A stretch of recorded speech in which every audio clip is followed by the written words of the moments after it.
Hoy en Memorias de Pez os traemos un tema muy espinoso, un tema que alguna vez habrá rondado tu cabeza.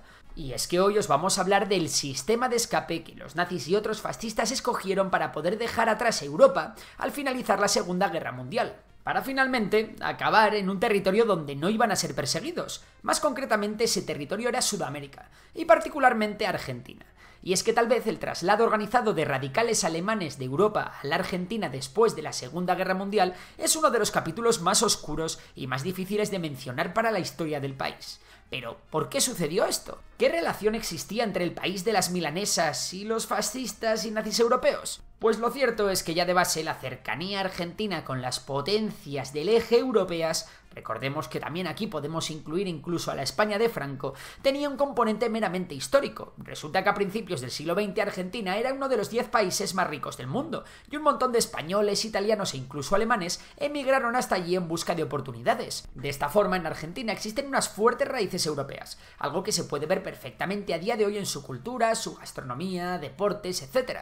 Pero desde luego esto no lo era todo. No solo vale con tener raíces en común para apoyar a un régimen nazi, ¿no?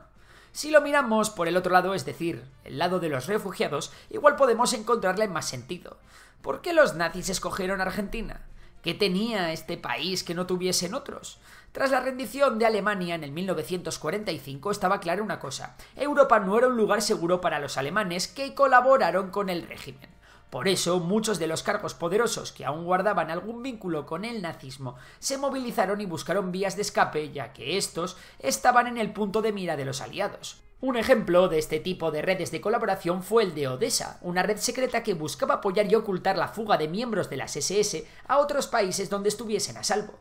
Por su parte, no todos los aliados de Hitler estaban siendo eliminados, y no hablamos simplemente de personas poderosas, estamos hablando de estados en los que el fascismo aún resistía, y más que iba a resistir. De esta forma, en los primeros años de dictadura, muchos alemanes exiliados pudieron usar la España de Francisco Franco como un trampolín que les llevase a sitios más seguros. Y sí, muchos de estos países de los que os hablamos estaban en Sudamérica, pero ¿por qué?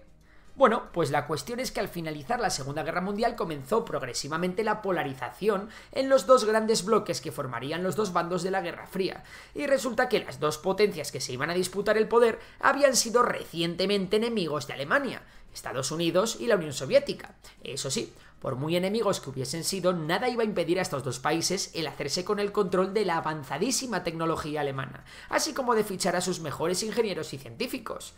A los que seguían vivos, claro. ¿Conclusión? Si al acabar la Segunda Guerra Mundial eras un alto mando alemán pero no le interesabas a la Unión Soviética o a Estados Unidos, por no ser un genio, tu futuro iba a estar en la cárcel o en la horca, así que te valía más la pena escapar.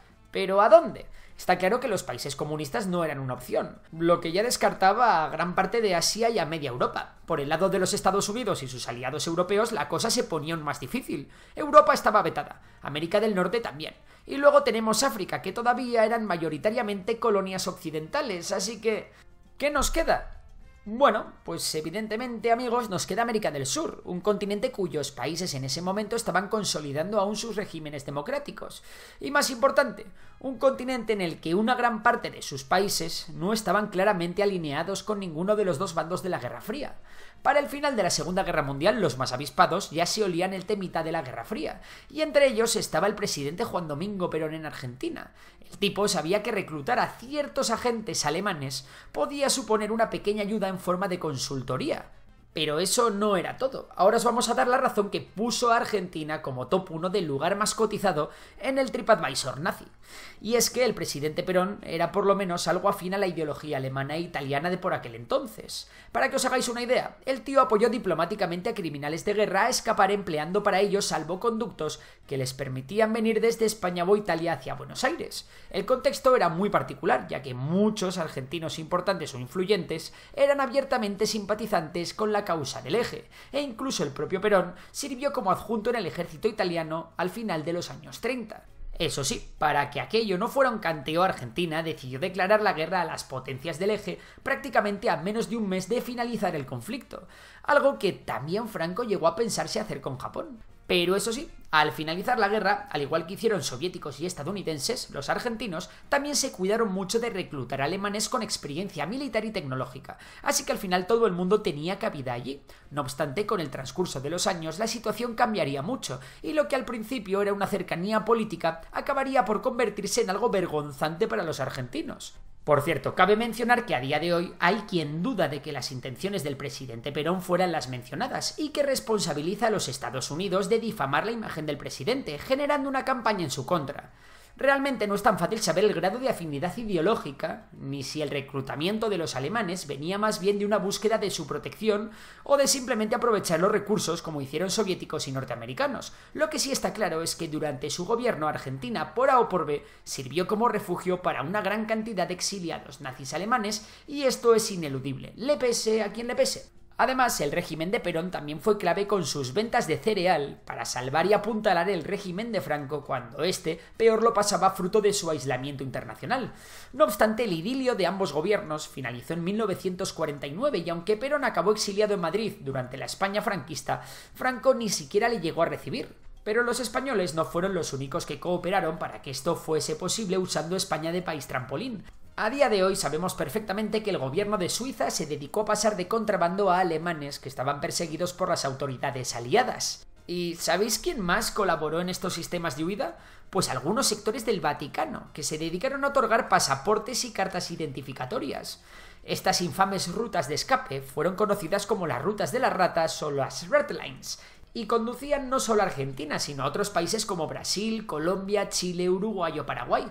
Desde Europa se seguían dos vías mayoritariamente. La primera iba desde Alemania, luego a España y finalmente acababa en Argentina. En la segunda la ruta era desde Alemania hacia Roma, luego hacia Génova y desde allí se cruzaba el charco.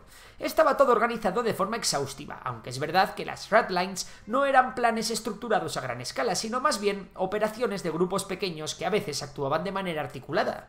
Y es que la lista de nazis que consiguieron escapar usando estas líneas es larga, pero lo más fuerte es que encima no estamos hablando de cargos cualesquiera. Para que os hagáis una idea, el propio Josef Mengele, el ángel de la muerte responsable de los horribles experimentos mortales llevados a cabo en Auschwitz, utilizó una Ratline y se fugó para morir en Brasil en el 1979. Otro caso muy sonado fue el de Otto Adolf Eichmann, criminal de guerra absoluto y uno de los principales organizadores del Holocausto, además de ser responsable directo de la solución final en Polonia y de los transportes de judíos a los campos de exterminio. Pues resulta que este demonio también logró exiliarse y acabar viviendo tranquilamente en Buenos Aires. No obstante, Eichmann fue descubierto por un cura alemán ciego que resulta que era su vecino. La historia se las trae porque a pesar de que el hombre denunció al Mossad la situación, no le creyeron por ser ciego y no intervinieron hasta mucho más tarde en el 1960. Así, en mayo de este año, un grupo de agentes del Mossad entró en Buenos Aires, secuestró a Eichmann y se lo llevaron a un piso franco, donde le forzaron a admitir su número de las SS. Tras ello, sacaron a Eichmann del país y se generó un grave incidente diplomático entre Argentina e Israel. Finalmente, Eichmann fue juzgado en Jerusalén y condenado a la horca por cometer crímenes contra la humanidad. Este caso fue mediatizado a nivel mundial y probablemente alertó a otros nazis como Mengele o Franz Strangel, lo que les llevó a tomar precauciones y ocultarse. Para que veáis la que se lió con las Ratlines. Y con esto llegamos al final del vídeo de hoy. ¿Vosotros qué pensáis? ¿Se podría haber hecho algo desde los países de Sudamérica para evitar la fuga?